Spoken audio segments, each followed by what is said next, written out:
dang it, like it hurt, right? Whereas like I don't need to. It's just kind of sitting there. I'm just sitting at home, but I just it's very instinctive for me, and it may not be for everyone, but for me, it's just an automatic action. It's just automatic. So you would think that at least one of those times she might have just automatically done that. And see, one of those layers. And this will come up later on, but it's pretty clear to me that this stuff took a while. So she would have had plenty of time to go, this is freaking uncomfortable, and try and move her hair out. The gag isn't uncomfortable. Well, this is okay. Let's keep talking about the rest of the scene of her state of her body. Yeah. Okay, back to the body. Sorry. Yeah, totally back to the body. Okay, so Rebecca's hands were bound, and they were bound behind her back using a hitch-style knot. Meaning what, like a clove hitch or what? I don't know exactly what kind of knot this is, Joe. Essentially what it is you take the loop of the rope and she put it around, or whoever did this. No, keep doing it like that. We'll talk about it later. Okay, put it around the wrist, the loop around the wrist, and then it is woven back and forth from wrist to wrist several times, like making 8 or 9 loops back and forth. And then the slack that's between the wrists is that the two tails of the rope are used to tie that close. Yeah, they wrap around it, tighten it. Right. Sorry. Are you laughing at me doing this? No, I'm mostly laughing at trying to imagine doing that to myself. Okay. Well, even hard. crazier is she did this, and the official accounting is that she did this while her hands were in front of her. And one of the loops, I think it's the left-hand loop, was left loose enough that she could slide her hand out of it, and then she would stick it behind her back and slide that hand back through those loops. Oh, well, you could, you could do it in front of you and then just, if your legs weren't tied, you could... What, then step through your arms? Yeah, like sit down. She's in a bedroom. And we'll talk about the sequence of how it's believed that she did this, because the thing is, her legs were also bound. Oh, of course they were. Her ankles were bound in much the same way. Because when I'm thinking about hanging myself... Yeah! You want to hang yourself. Yeah, you want to definitely. Yeah, this is crazy how much it is. The rope that is used, it's a red nylon rope. It's actually a boat tow rope. The thing that you see people on the lake pulling their kids around on the inflatable donut or dinosaur or shark or whatever. Yeah, it's that really crappy plastic rope, which I hate. Because you can't knot it worth a damn. But I don't know if apparently you can, because it was knotted pretty well in this case. You can, but it's just harder, a lot harder. Yeah. To do a good knot in that rope. And yeah. So hands bound, feet bound, gag in mouth, hanging off a balcony. There is also in the bedroom that this all took place from, or in all of the tying ups. There was a strange note painted on the door in black paint. It's done in block letters. Which door? Sorry. Which door? The door that came into the bedroom from the rest of the house. And it was on the outside or inside of the door? It's the inside, I think, right? I think it's on the inside, yes. I believe it was so the bedroom side of the door. Sure. Okay. Sorry, our listeners can't see the fun faces I'm making right now. Yes. This is why we've got to do live shows more often. Yeah, really. Yeah, there we go. So the note says, "She saved him. Can you save her?" Which is cryptic, and I don't even know if it's supposed to mean anything. What people will point to as weird is that this was a frame and panel door, so it's got multiple smaller panels in it. And this was written on one of the upper panels of the door, but Rebecca being 5'3", that means that she would have had to, you would think if somebody's going to paint a note, you would just reach forward and do it, but to do it on that panel, she would have had to reach up to head height or higher to have done that. So that is noted as kind of an odd place. Agreed. I don't know why there's... Okay, there's a whole bunch of this stuff that I just go, I don't know, it's why. So aside from the note, there's the state of her body. There's also some things. There's a lot of cuts and abrasions. There are 4 marks on the right side of her head between her ear and the top of her head, and they kind of almost make a square pattern, the 4 points. Well, the official accounting is that happened when she went over, she hit the railing. Okay. But there's other things. There's some abrasions on her stomach. Sorry. Yeah, no, I know. There's some abrasions on her stomach, and there's a series of wounds and abrasions down her back, running from her neck all the way to her butt. How are those explained? Those aren't by anybody but me into theories. Okay. We got a couple other things that are in the condition of the body, and then we'll be moving on. There is some dirt on her feet. Now, I will tell you right now that when you read about this story online, you will see it called mud. I have seen that, yes. Okay, according to the autopsy, which is completely available on the internet, it says that it was a, quote, moderate amount of gray-brown dirt on the base of the feet, mostly around the bases of the great toes. The great toes. Your big toes. I'm going to start calling them that. Yeah, Great well, they're toes, great. I like that. I like them. I like mine. Mine are awesome. Yeah. But the point is that it's dirt on her feet.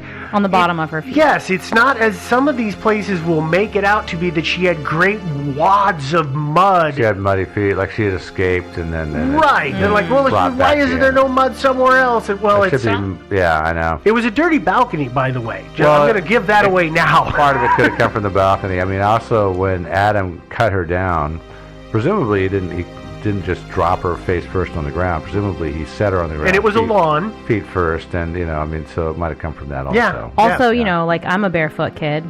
And your feet are nasty. Yeah. Yeah, they are. They Dirty. usually are. Yeah. I wish you'd quit playing with them. I'm kidding. Can't stop, won't stop. Okay, other things that are noted, since we've talked about the autopsy, let's talk about it a little more. Other things that are noted is the black paint on her body. Autopsy says there's a small bit of it on her face, on a couple of her fingers on her right hand. There's also some on her left breast above the nipple, and some on the nipple of her right breast. So it appears that she did the painting because she's got the paint on her. And they're like drips of paint on her? That's what it sounded like, yeah. It's just small amounts. So she got naked and did a little painting. Okay. Apparently, which is weird. Wow. Okay. The investigators eventually they put Rebecca's death, her time of death, at about 3 o'clock in the morning, which means that by the time that Adam found her, she had been dead for almost 4 hours. So she was quite long gone. Yep. There's, you think about, okay, well, if there's so much weird stuff and there's so many things, why has this homicide not been figured out? And it's because, of course, the official report, or the conclusion, that's the word I'm looking for, the conclusion from the San Diego Police Department, as we've been talking about this whole time, was that she committed suicide, and she was not killed by anybody else, but that she took her own life. I'm so stoked to hear the official story on this because... I know. And for our listeners right now, I know that you're frustrated, but please don't throw down your phone, because if you don't have insurance, they're expensive to replace. Instead, wait it out. We're going to go through all of this, and we're going to uncover it in theories. Okay. But we'll do that in just a minute. But first, let's take a quick break.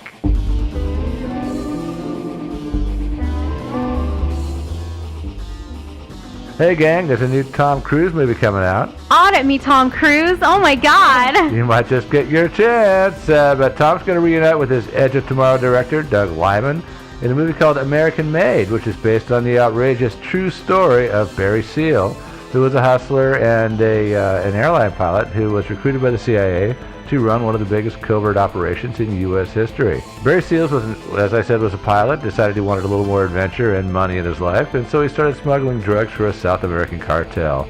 He made some money, and boy, did he get excitement. Plus, rumor has it, Barry Seals was, as I mentioned before, recruited by the CIA to perform certain covert tasks. The idea being, I guess, why fly all the way to South America with an empty plane, right? Why not stuff some guns in there? Sounds reasonable to me. And as you can imagine, Barry's career as a smuggler took him on more than a few outrageous adventures, and he made some interesting friends, like, say, Pablo Escobar. What could go wrong there? So, American Made, directed by Doug Lyman, starring Tom Cruise, is in theaters September 29th, so get to your nearest theater and start standing in line now. It's definitely not Top Gun 2.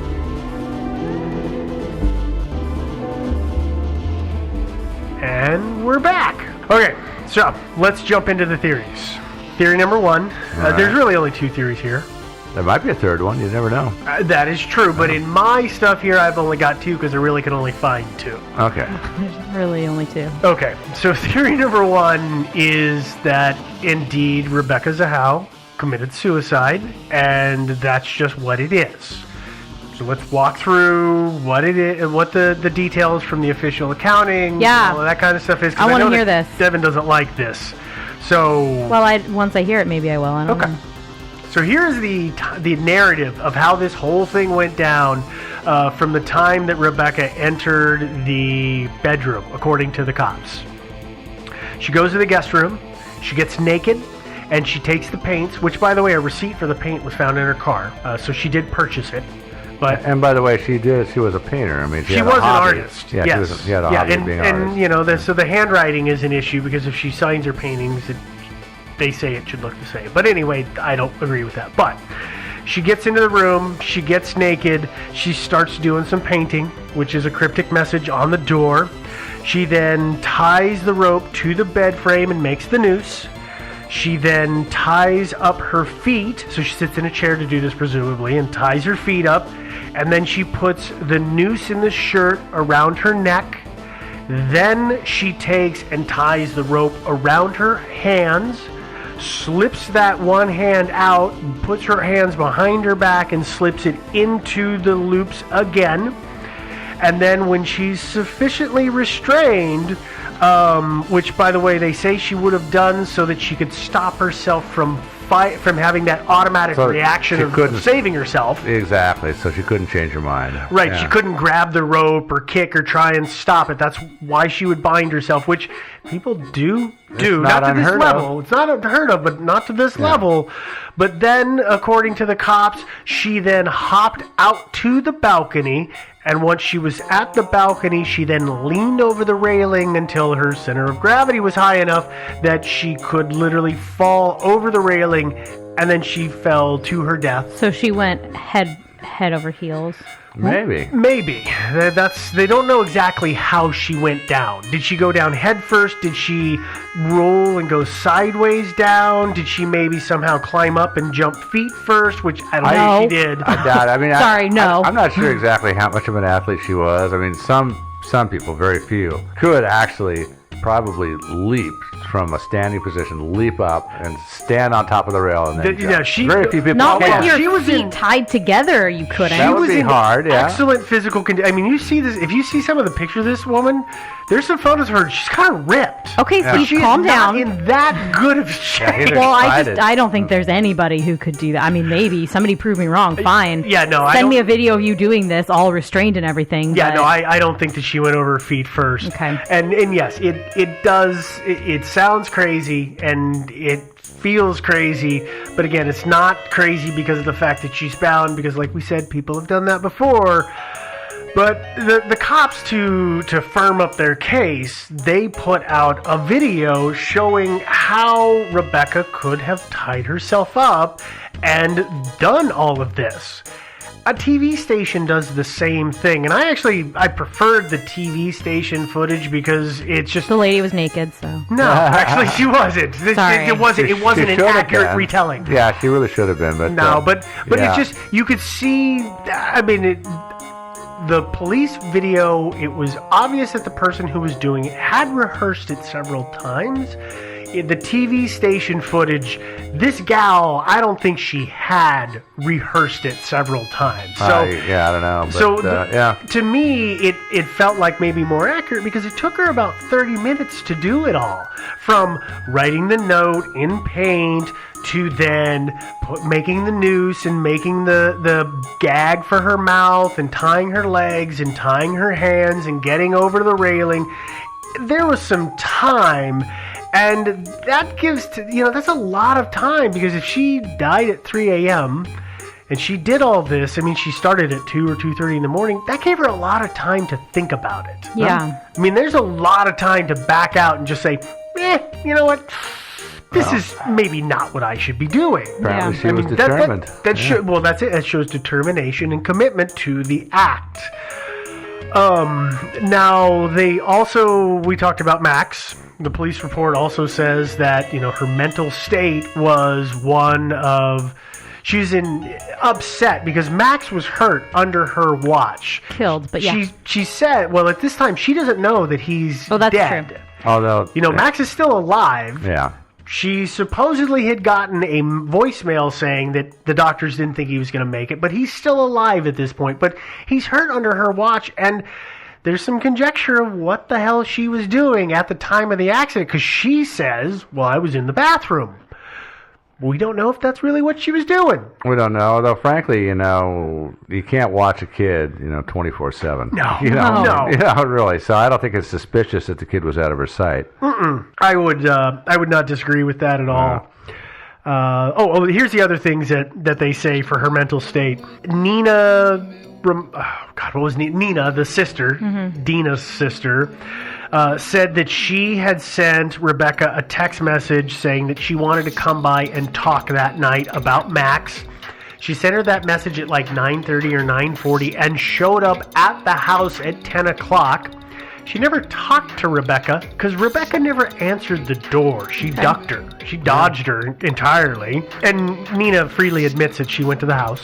So she's not saying that didn't happen. She totally says, I went there. As we talked about, there was also that voicemail that said that, and the voicemail was deleted from Rebecca's phone.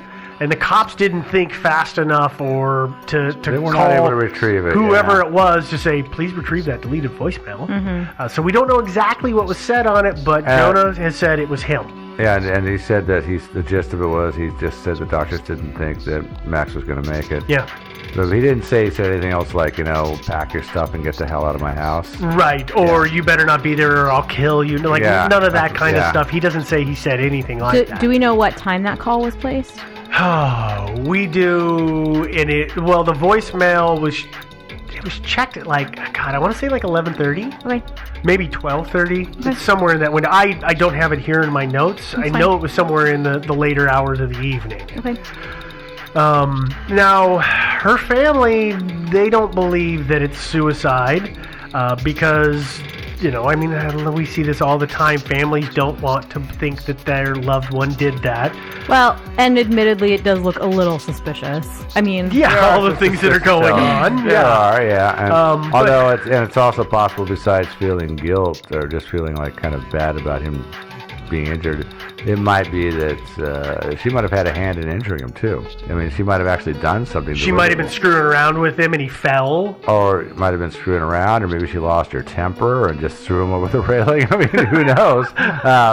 And then she suddenly realized afterwards that, I'm probably going to wind up getting busted for this. She's on the hook. Yeah. In a big way. No, that's true. Okay, so what else do we have here that is pointed to? There's the lack of DNA. The police point to the fact that nobody else's DNA is at the scene. Yeah. They can't find anybody's DNA. DNA was found on anything, including the rope that Adam Shacknai grabbed to cut her down, and the rope and the gag that he moved to look for a pulse. And that's important because not every time you touch something do you leave DNA behind. But he should have left something, you would think. But did he grab the rope when he cut her down? He would have had to. Not necessarily. I mean, if she's hanging on it, putting tension on it, I would think he would put one hand around her waist so she wouldn't fall down, and then reach up with the other one and cut the rope. I would think as hard as those ropes are that you would have to grab the rope. It's a nylon rope, and it's a pretty thick one. It seemed to me like that would be a rope that you couldn't just saw at. And, I mean, if you're after speed, you're going to grab it so you can go through as fast as possible. But I don't know. You may be right, Joe. Maybe he did. But, okay, so if he put an arm around her waist to hold her still, there's no DNA there either. Mm-hmm. So, well, that would have been on her body. Right. Did they check her body for DNA also? One would presume. Believe they did. Maybe there's a bunch of stuff that they didn't check. Maybe their test kit was just kind of on the Fritz set. Yeah. Well, there's a whole bunch of things that they didn't check. There's a whole slew of things that were in that room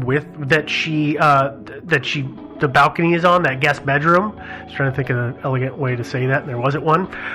Okay, but let me give you a list of, just a short list. I mean, we're not going to read through the whole laundry list, but there are 2 knives that were in that room. Both of those were used to cut the rope.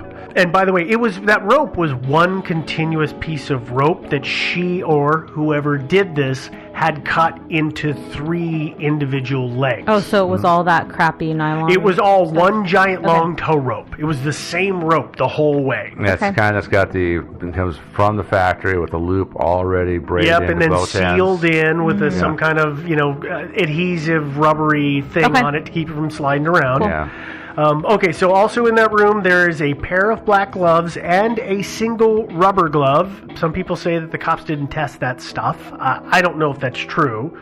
Rebecca's cell phone is there, the paintbrush, there's a couple of cameras, her clothes, there's a clump of hair with some blood on it found in the bathroom of that guest bedroom. That's not suspicious. Well, yeah, and maybe a bit. I mean that is a little weird. Although didn't the police say they thought that was menstrual blood? Well, not if it had hair on it. See, I got okay. Now this is a good point.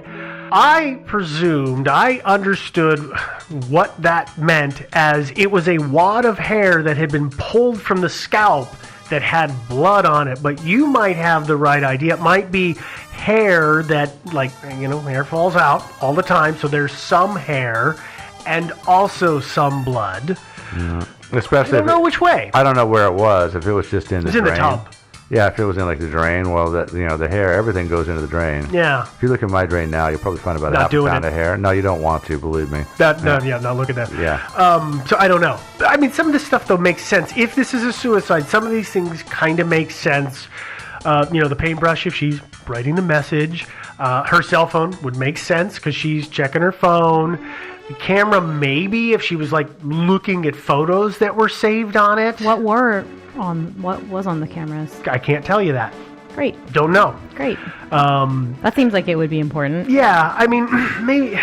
I'm sorry, I keep just kind of circling back now that Joe's brought up my misconception of possibly how the blood was there. Mm-hmm. There is.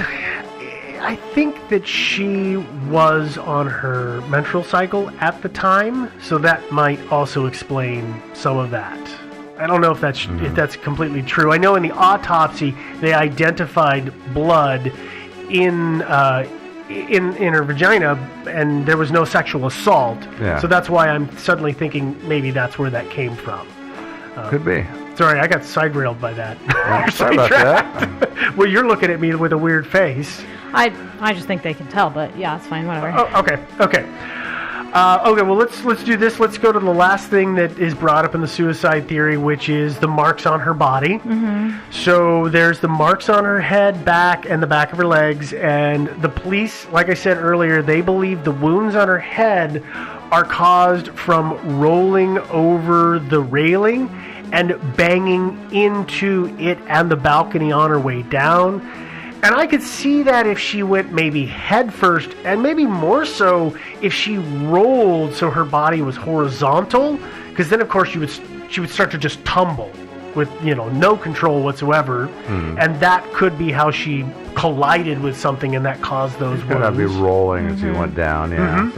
So you bang into something, you bang into the edge of the balcony, which is concrete. The rolling off the balcony also explains some marks on her neck, because there was a secondary review of everything, and it indicated that there were marks on her neck that were more consistent with a strangulation than a death by hanging, because the location of those. So if you think about where your collarbone is in that area, that's more likely when somebody's putting their hands across your throat. For a guy, that's where your Adam's apple kind of is. That's where the strangulation is going to happen, whereas with a noose, it's going to be more up around your chin because the rope is going to be pulled up and taut. I could see, I don't think that she was actually strangled. I think that if she rolled over, or more importantly, if she went over head first, that means that when she hit the end of the rope, she was traveling head first, and that would cause the rope to pop taut around that collarbone area before her body flipped 180 degrees, inverted. I think that might explain some of that, but there's no official consensus of why the hell she has these extra what appear to be strangulation marks on her neck. They never confirmed exactly which way she went down. It seems like that one pop, I mean, you got a pretty significant pop against a collarbone, but it does seem like it would be way less pronounced than somebody looking at it saying it looks like strangulation marks. But Well, I'm not a part of it doctor, is so I don't one know. One of the bones in her throat was broken down in that area. I can't remember what that's called. It's something oid. It's kind of a wishbone-shaped bone. Yeah, but it always gets broken when you get strangled. If somebody Yes. strangles somebody, it gets. But when you hang yourself, I assume it gets broken also. I don't think that particular set would, because maybe the set up higher would. But I'm not forensic, and that's not my I don't gig. know either. But this is just what I can tell. The other thing that people point to as weird, and I don't think actually are that weird, are the wounds on her back and her from her neck to her butt. Okay. Again, there's no delicate way to say this, so I'm just going to say this. If when she went down and she hit the end of the rope, she's going to do so with some force, and her body is going to be swinging around. Okay. Well, if you look at the photos of the balcony and you look at what's under it and where she is in relation to that, you'll see that on the left, there's some normal big woody green shrub that's about 6+ feet tall. And on the right, there's this crazy weird cactus thing. And if her body is swinging around, she's going to be scraping into those things. The cactus would explain there's these series of parallel marks or scrapes on her, which I kind of think would account for that. There's no official accounting of how she got these wounds on her back, but I'm looking at the scene and just going, that part seems kind of explanatory to me. Yeah, at a certain point, you probably really can't come up with a good scientific theory as to how every single mark got there. It's true. It's just about impossible. It's true. Yeah, even though on CSI they do it, but Yeah, they in real do. life, probably not. Well, on CSI, they also take care of the crime scene in record time, which is not what happened in this case. Rebecca's body was left laying on the lawn for something like 13 hours. Yeah, I was reading. Uncovered? Yeah, I was reading a medical examiner's report, and it was like he didn't get there until like that evening, like about six or so. Or six, like 12 hours 6:15 later. or something like that. Yeah. Yeah. And they just left her in the sun. They didn't cover her up. There's all kinds of photos from the helicopters that were circling. Some jerkwad neighbor was allowing people with telephoto lenses to come up to his second floor balcony because they could see into that courtyard area and take photos. Oh boy, naked. She's naked. The police didn't do a very good job with that angle of things. Yeah, That's definitely un-CSI-like. They typically cover the body. That's a little weird. Usually you show some respect for dead people, but Usually, yeah. maybe not in rich neighborhoods. Yeah, maybe. That's all I have for the suicide theory.